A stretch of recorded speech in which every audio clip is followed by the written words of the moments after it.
আছে খামছেং স্পেচিয়েল থালি নমস্কাৰ মই আছো খামছেং নিজৰ সৰকাৰি চাকৰিটো এৰি দি এখন হোটেল খুলিলে লখিমপুৰ জিলাত যাৰ নাম হৈছে দা খামছেং আৰু হসাকৈয়ে কৈছো খাই কিন্তু বহুত বেছি ভাল পালো কি হল গটেইখিনি মই আপোনালোকক গটে ভিডিওটোত দেখুৱাই আছো আৰু কৈ আছো এগৰাকী নাৰীয়ে প্ৰথমতে নিজৰ গভৰ্ণমেণ্ট চাকৰিটো এৰি দিলে তাৰ পিছত এখন হোটেল খুলিলে হসাকৈ আচৰিত লাগে ভাবিলে প্ৰথমতে তেওঁ নিজে বনাইছিল এতিয়া তেওঁ কেইবাজনো কৰ্মচাৰী ৰাখিছে তেওঁৰ লগতে কেইবাটা পৰিয়ালক সংস্থাপন দিবলৈ সক্ষম হৈছে আহক মোৰ এতিয়া খুব ভোক লাগিছে আৰু মই আহি আছো গুৱাহাটীৰ পৰা লখিমপুৰলৈ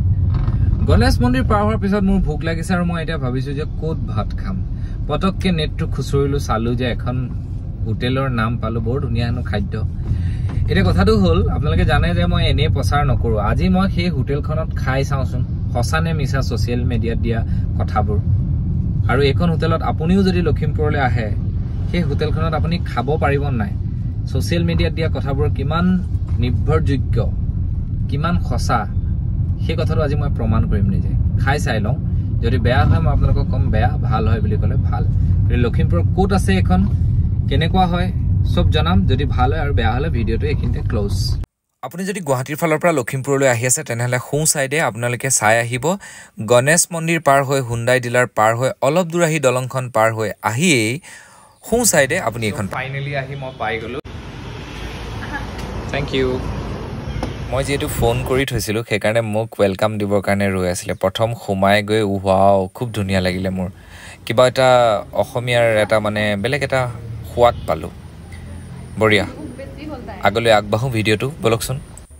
কিনো হল আজি কেনেকে কটালো সময়খিনি জনায় তুমি কি কমপ্লিট ভেজিটেৰিয়ান নেকি কোনে তুমি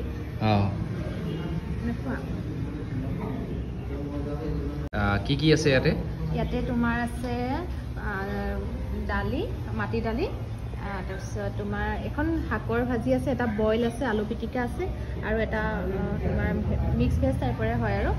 চাটনি সালাড আচাৰ পাপৰ ফ্ৰাই আৰু লগতে এখন যেটা খামছেং স্পেচিয়েল থালি ন ইয়াত তোমাৰ আমাৰ গোটেইখিনি আইটেমে আহে তোমাৰ লোকেল চিকেন আহিছে ইয়াত তোমাৰ মটন আহিছে আৰু তোমাৰ বইলাৰ আহিছে আৰু ডাক আহিছে এটা বইল ডিম আৰু এটো প্ৰাইসটো কিমান না এটো প্ৰাইসটো হৈছে 450 হয় কিন্তু আমাৰ ইনে ভেজ থালি তোমাৰ 100 ৰ পৰা ষ্টাৰ্ট হৈছে আৰু লগতে তোমাৰ বেলেগখিনি দাম অন্য কিন্তু এটোৰ মানে স্পেশাল যেহেতু গোটেইখিনি আহে সেইকাৰণে এটো অকনমান কষ্টলি আৰু আপোনাৰ পিছফালে মই দেখিছো কিছুমান সামগ্ৰী আপুনি খুব সুন্দৰকৈ সজাই ৰাখিছে কি মানে এটো কি পিছফালে এটো কি মানে এটো কি বুলি কয় এটো খালৈ ওকে ইয়াতে মাছ ধৰি পেলাই ইয়াত মাছ ৰখা হয় আমি সৰুতে এটো আমি ব্যৱহাৰ কৰিছিলো বাহ নেক্সট এটো জাপি হয় ওকে এটো গ্ৰাম্য অঞ্চলৰ প্ৰত্যেকজন মানুহৰ চিনাকি আৰু যেহেতু মোৰ এখন গাঁৱৰে ছোৱালী বা গাঁৱৰে এতিয়া বোৱাৰী গতিকে যিখিনি বস্তুৰ লগত আমি খুব মানে চিনাকি আৰু হয়তো কোনোবাই চিনি নাপাবও পাৰে যিসকলে যেতিয়া স্বাভাৱিক কথা আৰু নেক্সট কেটো এই ওপৰত এটো কি এটো চেপা ওকে আৰু এখন আছে জাকৈ হয় আৰু এইখন কি এখন ফুলা ওকে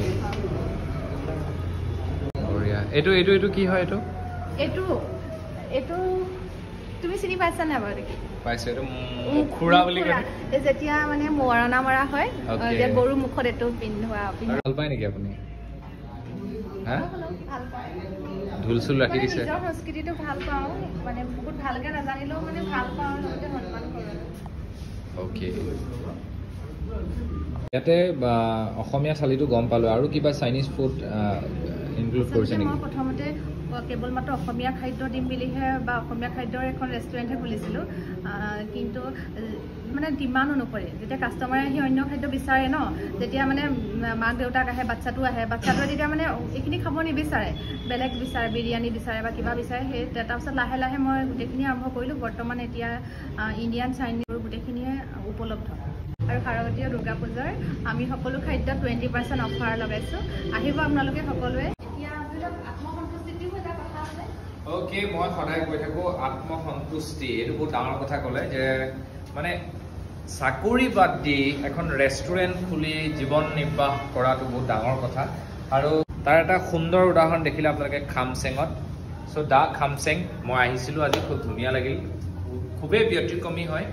আপোনালোকে ইয়াতে ফ্যামিলিটো লৈ ধুনীয়াকৈ আহি এখাস ধুনীয়াকৈ খাব পাৰিব মই বহুত দেৰি বহিব লগা হ'ল খালো খোৱাৰ পিছত বহুত দেৰি বহিব লগা এটো কাৰণে হ'ল যে মই ভাবিলো যে এটা ভিডিঅ' বনাই নিও চাই আছিলো বহুত দিনৰ আগত লখিমপুৰৰ কেইটামান নিউজ চেনেলত মই পাইছিলো এখন ৰেষ্টুৰেণ্টৰ বিষয়ে গতিকে এই ৰেষ্টুৰেণ্টখন যে কেনেকুৱা হ'ব কি কথা খালেহে মই গম পাম সেই কাৰণে মই আজি আহি ইয়াত উপস্থিত হৈছিলো খুব বেছি ভাল লাগিল আৰু এইটো প্ৰমোশনাল ভিডিঅ' নহয় না ভাবিব যে মই প্ৰমোশন কৰিছো আপোনালোকে ইয়াত আহিব লাগে এই সব কথা মই নকওঁ আপোনালোকে খাই চাব যদি ভাল পায় আহিব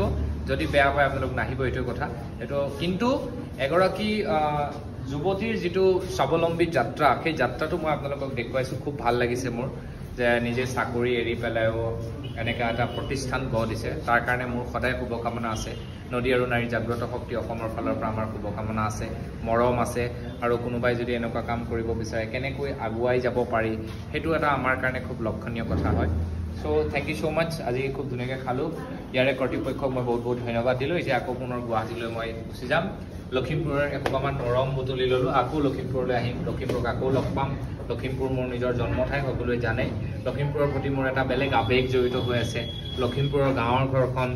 গাঁওখন মোৰ এই বুকুত লৈ সদায় ঘূৰি ফুৰো আৰু লখিমপুৰ আনতকে মোৰ কাৰণে বহুত বেছি ব্যতিক্ৰম হয় আকৌ লগ পাম এটো এটা স্বাৱলম্বী যাত্ৰা হয় আৰু যেটো নেকি মই বিভিন্ন ঠাইত উৎসাহিত কৰি আহিছো বিভিন্ন মহিলাক আপোনালোকে গম পাইছে বিভিন্ন কৰ্মক্ষেত্ৰৰ লগত জড়িত কৰাই দিছো বিভিন্ন জনক সো আজি খুব ভাল লাগিল যে অন্য এগৰাকী স্বত্বাধিকাৰীক মই লগ পাইছো খামছেঙৰ পৰিয়াবাসী মই ধন্যবাদ জনাইছো তেওঁলোকে বহুত সহায় বহুত সাপোৰ্ট কৰাৰ কাৰণে আজি খামছেং সকলোৰে মানে প্ৰিয় হৈ পৰিছে ওকে প্ৰথম যেতিয়া আৰম্ভ কৰিছিলে তেতিয়া বহুত কষ্ট আছিলে পাৰিম বুলি ভাবিছিলে নে ইমান টাইম দিব লাগে বহুতো কষ্ট থাকে এই গোটেই জাৰ্নিটো প্ৰথম মানে কি বুলি ক'ম আৰু প্ৰথম মোৰ বহুত কষ্ট হৈছিলে কিন্তু এইবোৰ দিশত মই একেবাৰে নতুন যিহেতু মই আগতে মানে বেলেগ প্ৰফেশ্যনৰ লগত জড়িত আছিলোঁ আৰু ভবা নাছিলোঁ কেতিয়াও যে মই এনেকুৱা এটা লাইনত আহিম বুলি কিন্তু যিহেতু মোৰ খাদ্য বস্তু বনোৱাৰ প্ৰতি মোৰ সৰুৰ পৰা খুব চখ আছিলে আৰু এইবিলাক লাহে লাহে কৰোঁতে ভাবিলোঁ যে কিয়নো মই অসমীয়া খাদ্যৰ এখন ৰেষ্টুৰেণ্ট নুখোলোঁ অসমীয়া খাদ্য তাত গোটেইখিনি উপলব্ধ হ'ব পিছত লাহে লাহে তেনেকৈ যিহেতু প্ৰথমতে মোৰ কোনো কাৰিকৰ নাছিলে কোনো চেফ নাছিলে প্ৰথমতে মই নিজে গোটেইখিনি বস্তু বনাইছিলোঁ প্ৰায় 8 মাহমানৰ পিছতে মই যিহেতু এগৰাকী লেডিয়ে ইমানখিনি কৰিলে অকণমান নোৱাৰি স্বাস্থ্যৰ কথা আছে গতিকে 8-9 মাহৰ পিছতে মই চেফ আনিছোঁ গতিকে 8-9 মাহলৈকে মই খাদ্য বস্তু প্ৰত্যেকটো নিজে বনাইছিলোঁ আৰু কিন্তু মানে সেয়াই আদৰি ল'লে মানুহে সেইটো কাৰণে বহুত ভাল লাগিলে